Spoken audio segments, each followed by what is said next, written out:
Well, a little earlier I spoke to Angela Rayner, and I asked her, she's of course Labour's Shadow Education Secretary, I asked her if the party was simply being bloody-minded about the Brexit negotiations.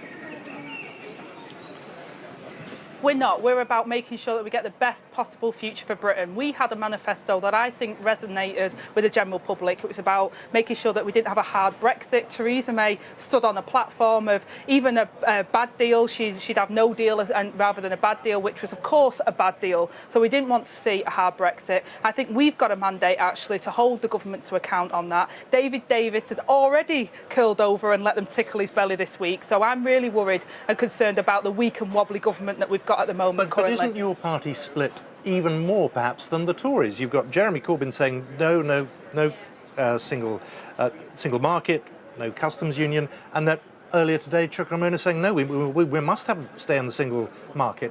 You're as divided as the Tories ever have been. Well, it's interesting because Philip Hammond did his speech yesterday as the Chancellor, and he actually stole all of what our Shadow Chancellor has said, which is about jobs and living standards, and they're really important. We've got to make sure that British businesses have as much tariff-free access. Yeah, but the question is, isn't your party a split? We're not, no. We've been really united. In fact, we're the most united we've ever been. You know, I've been here 2 years, and the PLP gave Jeremy Corbyn a standing ovation when we met last week. You know, we're really united on this. We were clear that we didn't want to see a hard Brexit, and I think that we got the mandate from the British people to ensure that we hold the government to account that that doesn't happen.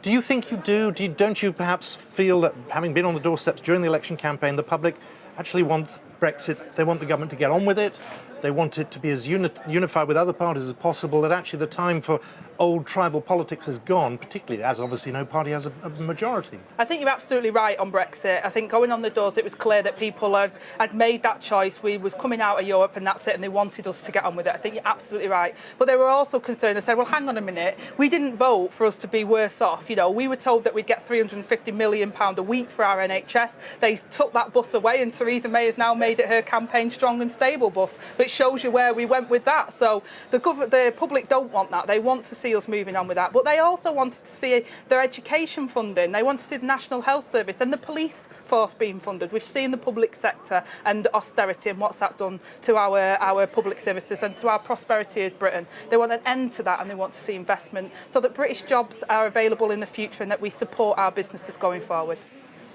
Angela Rayner with me now, Nicky Morgan, former Education Secretary.